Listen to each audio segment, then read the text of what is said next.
Je suis avec Jean-Philippe Desrochers du Centre montérégien de réadaptation. Jean-Philippe, merci d'être là avec nous aujourd'hui. Merci beaucoup. Toi, tu es kinésiologue là-bas au Centre montérégien de réadaptation. Premièrement, qu'est-ce que c'est que la fonction de kinésiologue et qu'est-ce que le Centre montérégien de réadaptation a comme mission? Bien, pour répondre à la première question, kinésiologue, dans le fond, je travaille avec les gens pour parler du CMR, là, du Centre montérégiens. Je travaille avec les usagers pour leur permettre de reprendre leurs activités physiques et sportives et de loisirs, soit antérieures à leur accident ou à leur maladie.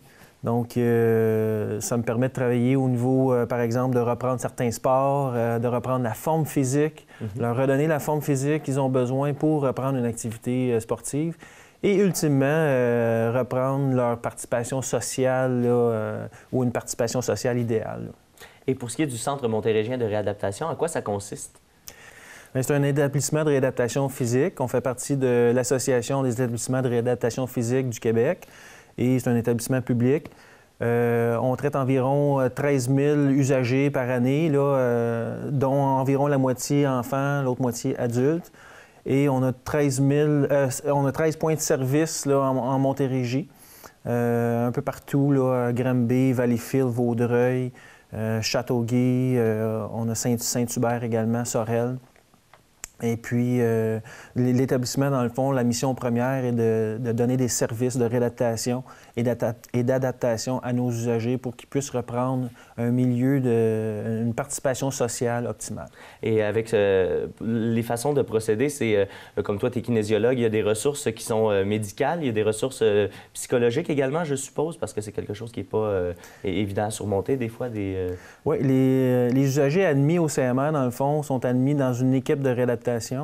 Et c'est une équipe multidisciplinaire qui travaille en interdisciplinarité ensemble. Donc, ça inclut des médecins, des orthophonistes, physiothérapeutes, ergothérapeutes, des neuropsychologues, des kinésiologues comme moi. Et il y en a plusieurs autres disciplines également. Et on va se concentrer aujourd'hui plus sur le sport adapté. C'est quelque chose que tu diriges, c'est le rôle que tu t'es donné finalement au Centre montérégiien de réadaptation. Qu'est-ce que vous faites en ce qui concerne le sport adapté? Bien, en fait, je suis coordonnateur des activités physiques adaptées au Centre montérégiien. Donc, je m'occupe principalement là, des activités sportives adaptées et de permettre à nos usagers qui reprennent, de reprendre certaines activités sportives par le biais d'initiation d'activités sportives adaptées et de loisirs. Maintenant, dans le fond, on travaille avec des organismes communautaires en partenariat avec eux pour promouvoir le sport adapté.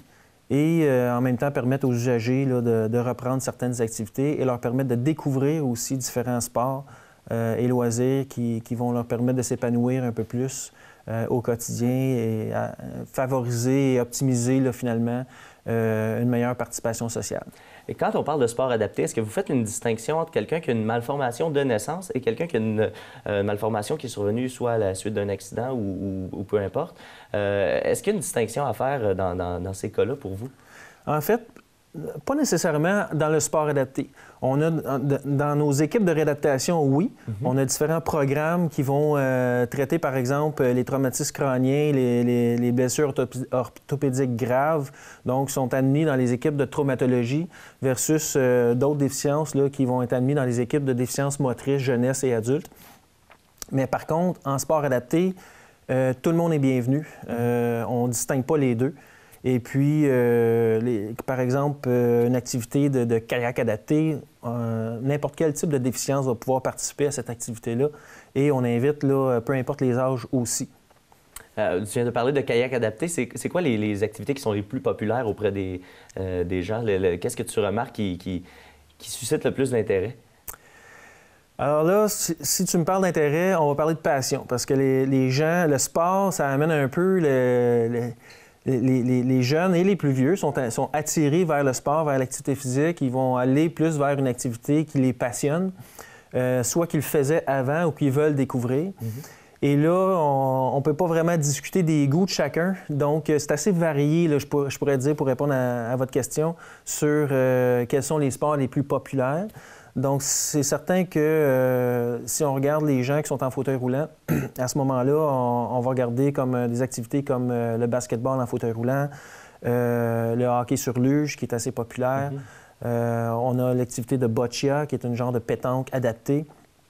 Donc, ces activités-là peuvent être aussi populaires, mais il y en a bien d'autres aussi. Nous, prochainement, entre autres, là, la dernière semaine du mois d'avril, on a le défi sportif à Montréal qui va se dérouler là, principalement au Centre Claude Robillard là, pour les activités sportives scolaires. Le CMR participe à cet événement-là avec nos jeunes du primaire et du secondaire. Et puis, donc, ça se déroule dans la dernière semaine du mois d'avril. Et ça, le défi sportif pour un athlète, c'est un peu ces Olympiques, j'imagine. C'est quelque chose dont moi, j'entends parler depuis que je suis tout petit. Je ne sais pas ça fait combien de temps que le défi sportif existe, mais de mémoire, pour quelqu'un de ma génération, ça a toujours été là, du moins. Est-ce qu'on peut dire que c'est un peu l'aboutissement pour quelqu'un qui pratique un sport adapté? Oui, tout à fait. En fait, c'est un peu le bonbon, c'est la récompense, c'est le trophée de fin d'année qui aboutit finalement aux objectifs de réadaptation qu'on donne ou que les jeunes se mettent dans leur plan d'intervention. Et puis, c'est la récompense ultime. Cette compétition-là, dans le fond, ça revient une fois par année. C'est une compétition d'envergure qui, sur le plan, là, on a des athlètes au niveau international, national, on a des compétitions provinciales et il y a également le volet scolaire où la majorité de nos jeunes peuvent participer dans ce volet-là. Ça leur permet, dans le fond, de se mesurer un peu avec des gens de leurs compétences au niveau physique. Et je sais qu'on a quelqu'un dans la région ici, Dominique Larocque, qui est dans l'équipe canadienne de hockey sur luge. Il a été honoré récemment pour sa médaille qu'il a remportée aux derniers Jeux paralympiques, je crois. Est-ce que c'est important des gens comme ça qui s'illustrent à l'étranger, à l'international? Est-ce que tu sens que ça fait une différence auprès, par exemple, des jeunes que tu rencontres? Oui, tout à fait. On a, en fait, à chaque initiation que l'on fait, on tente d'avoir des athlètes qui participent déjà soit au niveau provincial, national ou international pour venir aider à démontrer le sport et de leur dire à ces jeunes-là ou même aux plus vieux, de leur dire, bien, écoutez, c'est possible. Moi, j'avais la même problématique que toi quand tu étais jeune, quand j'étais jeune, et puis maintenant, je suis devenu un athlète de renommée et je m'épanouis dans mon sport. Et j'ai appris aussi à me développer physiquement davantage à travers le sport, puis à être plus autonome au quotidien grâce à ça. Est-ce que tu as déjà vu, on parle d'accidents des fois, des gens qui n'étaient pas portés vers le sport nécessairement, qui ont découvert une passion pour le sport, que leur accident a résulté à une découverte de passion pour le sport parce qu'on est allé chercher les ressources justement chez vous? Oui, tout à fait. On a j'ai quelques clients, en fait, là, qui participent là, à la Coupe CMR, qui est une série de courses à pied qu'on a rendue accessible pour les personnes à mobilité réduite.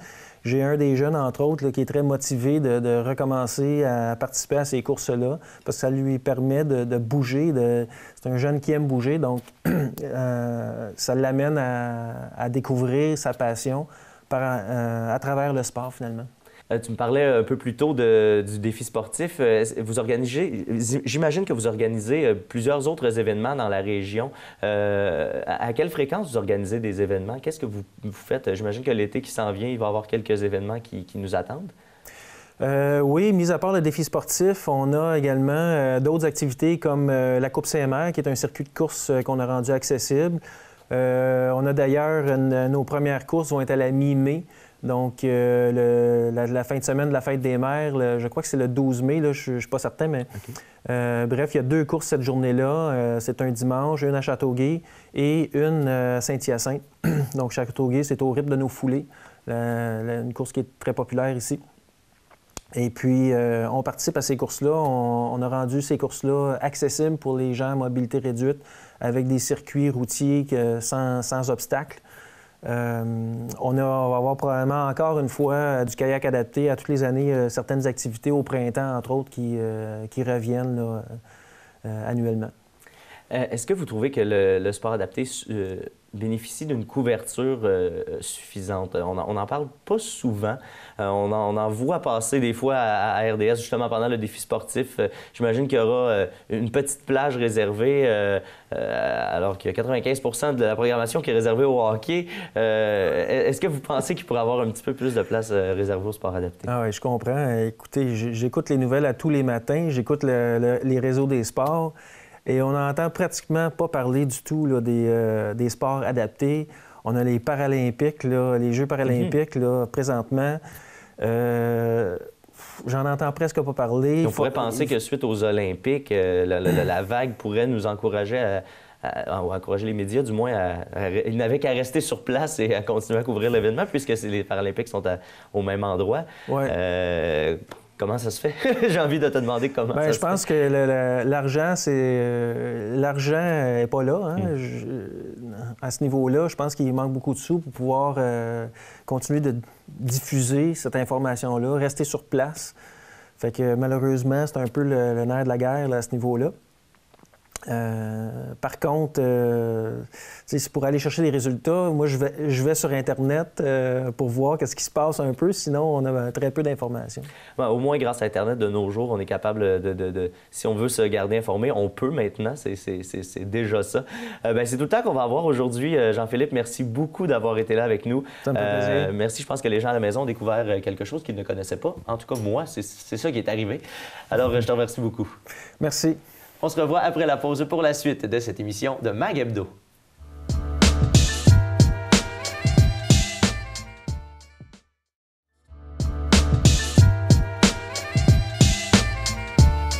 On est de retour à Mag Hebdo avec Carl Daudelin-Mouton, qui est responsable aquatique au Polydium ici à Châteauguay. Merci d'être là. Enchanté.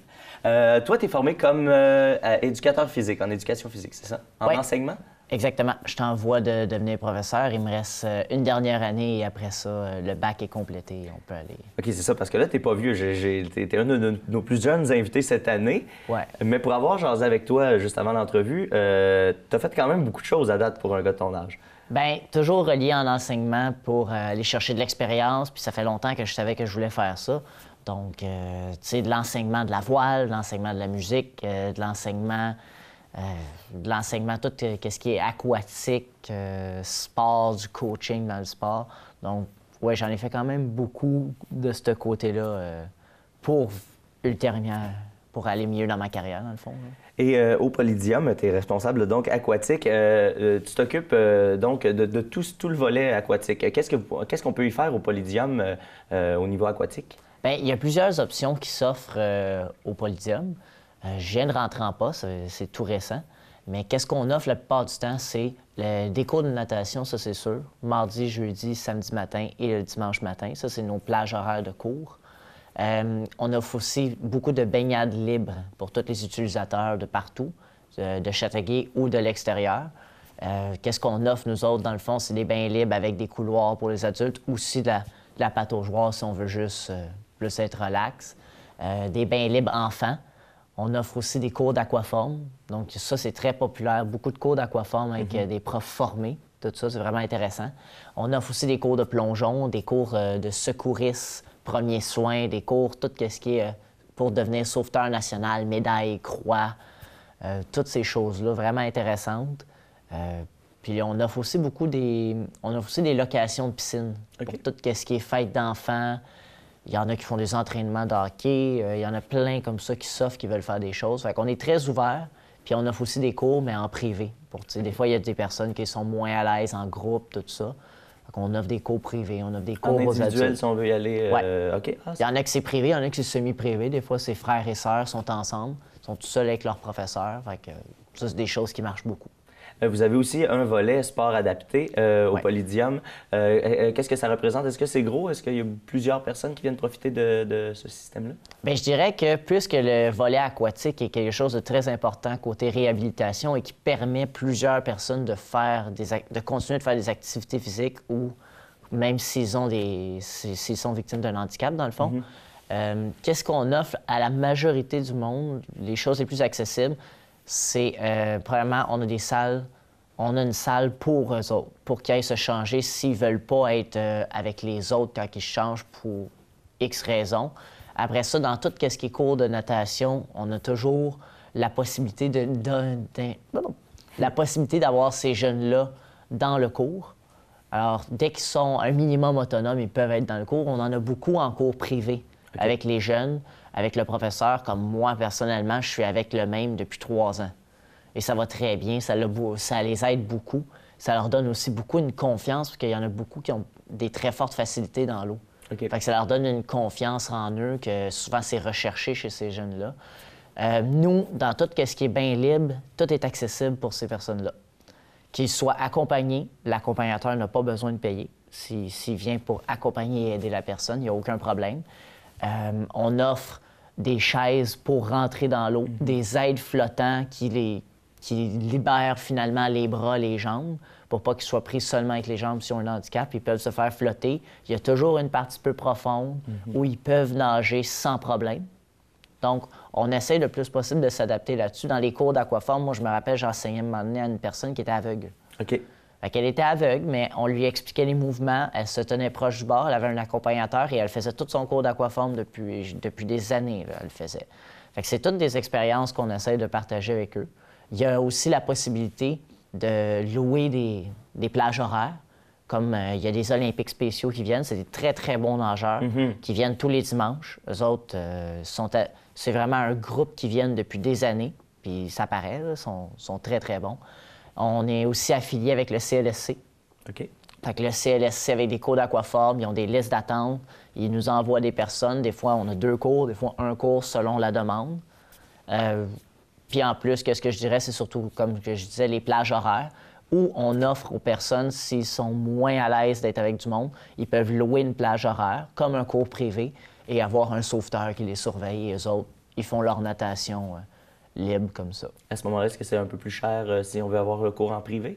C'est sûr que le cours privé est un petit peu plus cher, mais est sur une période plus longue. Okay. Si on compare le prix, là, à peu près un enfant dans un cours normal va peut-être payer entre 82 et 42 $ pour un enfant de tous les niveaux. Là. Si on parle des niveaux aquatiques de 4 ans, de 6 mois jusqu'à 15 ans, 16 ans. Ça va jusqu'à aussi jeune que oui, il y a des petits... pour bébé. Exactement. Ça, c'est les étoiles de mer où ils ont 6 mois. Il y a même des aquapoussettes pour les parents qui viennent d'accoucher. OK. Fait que il y a plein d'options comme ça. Fait que ça va plus être en groupe. En cours privé, on parle de coûts à peu près de 180 $ pour une personne. S'ils sont ensemble, ça devient du semi-privé. C'est un petit peu plus cher, mais à les deux, le ratio ensemble vaut moins cher. Mais au lieu d'avoir 7 semaines de 40 minutes, bien là, ils peuvent avoir 7 semaines de 45 minutes tout seul avec le prof. Tout seul, c'est déjà un gros avantage. Oui, puis l'horaire est plus flexible. Fait qu'il y en a beaucoup qui aiment ça, justement. Si on parle de ceux qui ont des handicaps, ceux qui ont des handicaps, mais plus mental ou physique, que des fois, ça file pas, ou là, ils se sentent pas bien. Aujourd'hui, ça se peut pas. Là. Exact. Okay. Fait que ils nous appellent, puis nous autres, on est très ouverts, puis on leur dit, bien, il n'y a pas de problème, votre cours est annulé pour aujourd'hui, et il est juste reporté. Fait que comme ça, souvent... Puis vous autres, avec les professeurs, vous vous organisez un peu quand tu as un étudiant privé, vous pouvez vous arranger entre vous ou si... Oui. OK. La plupart du temps... Que ça. La plupart du temps, les enseignants de cours privés vont avoir plusieurs cours privés. Donc, si eux, ils manquent, ils vont reporter. C'est vraiment eux qui gèrent l'horaire avec le parent, avec l'enfant. Fait que des fois même, il y a un enfant qui peut pas. Bien, le deuxième enfant vient prendre le cours à la place. OK. Fait que des fois, ils font des échanges même d'horaires, de plages horaires. On est très ouverts. On a beaucoup de plages horaires disponibles, donc les possibilités sont... Il y a beaucoup de possibilités pour les aider, finalement. Fait qu'on adapte beaucoup notre enseignement. Puis on essaie de donner des formations à nos enseignants pour qu'ils puissent savoir quoi faire, dans le fond. Bien, c'est ça. Ça m'intéresse de savoir à quel point, à quel niveau vous êtes formé. Est-ce que c'est quelque chose qui remonte à ta formation universitaire ou si c'est quelque chose que tu as appris une fois rendu au Polydium? Est-ce que c'est le Polydium qui organise cette formation-là, finalement? Bien, les niveaux de Croix-Rouge ont beaucoup évolué dans ce sens-là, donc ils aident beaucoup plus parce que, dans le fond, au début, c'était vu comme une problématique. Maintenant, c'est venu comme plus un complémentaire à notre formation. Fait qu'on entend de beaucoup plus parler, surtout dans les écoles, toutes les TDAH, tous ces enfants-là avec troubles d'hyperactivité. C'est souvent ces jeunes-là qu'on voit dans les activités sportives extérieures. Ils ont besoin de bouger. Et il y en a plusieurs en cours privé. La Croix-Rouge est adaptée. Nous, on a adapté au Polydium notre enseignement. Il y a toujours plus un volet qui est enseigné par rapport aux personnes avec des troubles.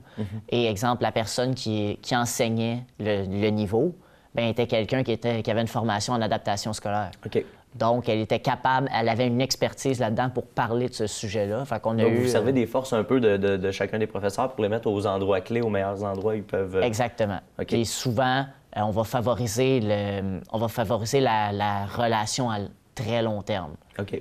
Comme que je vous disais, moi, mon cours privé, ça fait 3 ans que je suis avec lui. Il y en a d'autres, ils sont très longtemps avec les mêmes pour créer ce lien-là de confiance avec les jeunes. Puis ça les met dans une zone plus confortable, dans le fond.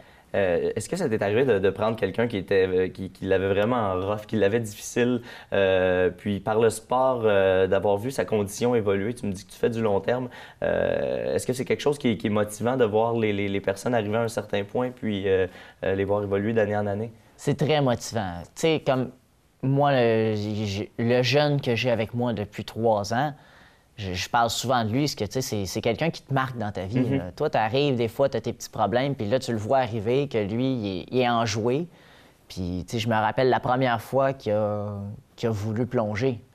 Bien, lui, il est parti. On est parti de ne pas vouloir aller dans l'eau à on plonge. Comme la première fois qu'on a été dans le creux ensemble. Là, maintenant, moi, quand je l'ai pris, il fallait que j'aille avec lui dans l'eau, puis souvent, j'avais des coups de poing, des coups de pied, ce qui était très impulsif. Puis maintenant, ben, il est capable de faire... la semaine passée, il m'a fait 24 longueurs. OK. Sans arrêt. Il a 9 ans, puis il continue. Il a commencé à 6 ans avec nous autres. À 9 ans, il est rendu, il fait 24 longueurs. Puis tu le vois, moi, plus jamais il m'a manqué. Il m'a jamais remanqué de respect. Puis des fois, je le vois, puis on me parle de lui à l'extérieur, puis il est encore turbulent. Fait que souvent, là, on essaie plus d'y expliquer. Il commence même à parler le français. OK. Fait qu'il y a plein de choses comme ça que tranquillement, il se développe. Que moi, je trouve que c'est des super bons accomplissements pour lui. Puis en plus, c'est de le voir heureux quand il apprend. Fait que ça, c'est si dans sa semaine, il y a cette demi-heure-là qu'il veut pas manquer puis qui est heureux, bien déjà là, c'est déjà la plus belle chose qu'on peut offrir à ces enfants-là.